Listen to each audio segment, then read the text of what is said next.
쿵하. 안녕하세요, 웅쌤입니다. 드디어 올 것이 오고야 말았습니다. 러시아와 일본이라는 두 세력 간의 균형 때문에 잠시나마 자주적인 개혁을 할 수 있었던 대한제국도 결국 이 둘 사이의 균형이 깨지게 되면서 결국 어두운 앞날로 들어가게 됩니다.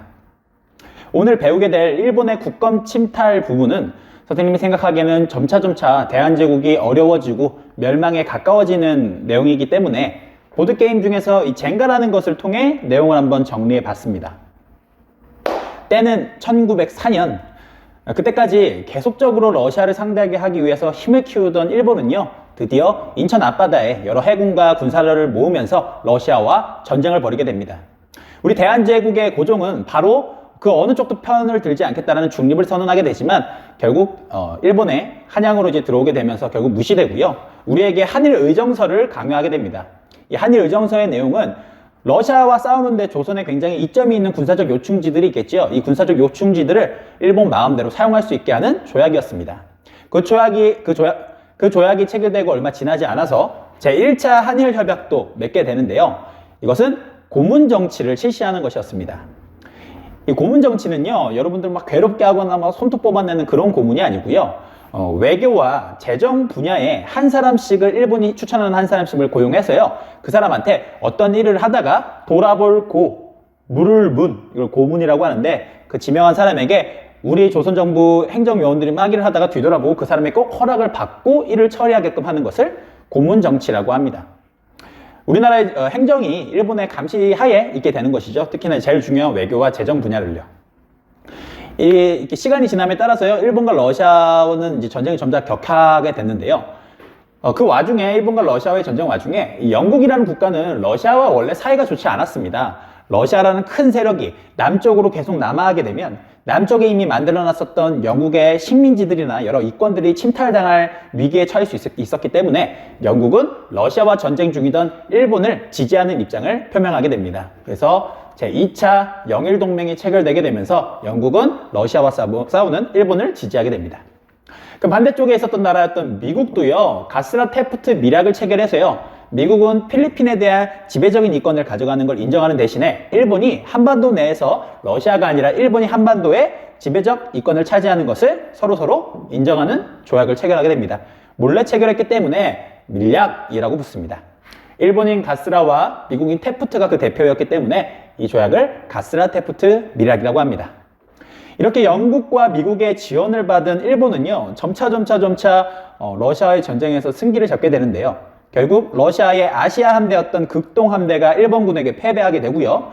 결국 화가 난 러시아 황제는 유럽 쪽에 있었던 러시아의 주력배라고 할 수 있는 발틱 함대마저 이 일본과의 전쟁에서 끌어들이기 위해서 불러들이게 됩니다. 그래서 유럽에 있었던 러시아의 해군이 아프리카를 지나서 중동 아시아를 지나서 결국 베트남까지 지나가지고 우리 대한해협 부산까지 도착을 했는데 너무 오랜 시간 왔던 탓일까요? 결국 일본에게는 큰 힘 쓰지 못하고 대한해협 앞바다에서 침몰당하게 됩니다. 이 전투를 끝으로요, 러시아는 결국 일본에게 전쟁을 패배 선언하게 되고요, 러시아와 일본 사이에 한반도 중심의 이권은 일본이 차지한다라는 내용이 담긴 포츠모스 조약이 체결되게 됩니다. 이제 더 이상 이 한반도를 일본이 먹는데 방해할 세력이 없죠. 예전 청일전쟁에서 청나라를 꺾었기 때문에 청나라도 방해 못하고요, 러시아도 꺾어버렸기 때문에 한반도는 일본 차지였습니다. 전쟁에서 승리한 일본은요, 우리나라와 을사늑약을 강요하게 됩니다. 1905년입니다. 이 을사늑약은 대한제국 스스로의 외교권을 박탈하고요, 그 대한제국이 나중에 일본에 잘 병합될 수 있도록 관리하는 기구인 통감부를 설치해서 대한제국을 감시하기 시작합니다. 여러분 한번 생각해 보세요. 새 학기라서 반에 딱 배정을 받았는데 내가 친해지고 싶은 친구한테 내 스스로 자주적으로 말할 수 있는 것이 아니라 항상 뒤를 돌아봐서 일본이라는 친구한테 허락을 받거나 일본에게 말을 전달해서 그 친구와 대화를 할 수 있는 거예요. 이건 더 이상 자주적인 인간의 모습이라고 할 수 없죠.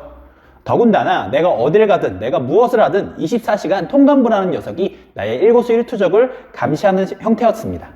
이것이 바로 을사늑약이라고 할 수 있겠습니다. 하지만 대한제국의 고종도 앉아서 당한 것은 아닙니다. 이 을사늑약이 조약이 아니라 늑약이라고 이름 붙이는 이유 또한 국제법상으로 이 조약이 효력을 발휘할 수 없기 때문인데요. 첫째로는 고종이 이 조약 체결에 끝까지 반대했습니다. 두 번째로는 이 조약이 체결되던 현장에는 일본에서 고용된 여러 군인들이 총과 칼을 차고 위협적인 분위기 속에서 맺어졌기 때문에 효력을 발휘할 수가 없습니다.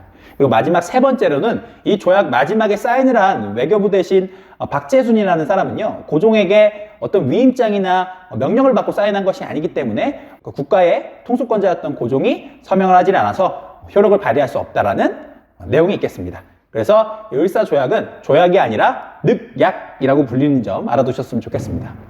거기에 더해서요, 이 고종은 이 을사늑약의 부당함을 알리고 전 세계 사람들에게 일본의 폭력적인 형태를 알리기 위해서요, 당시 네덜란드 헤이그에서 만국평화회의라는 여러 국가들이 모이는 그런 회의가 있었습니다.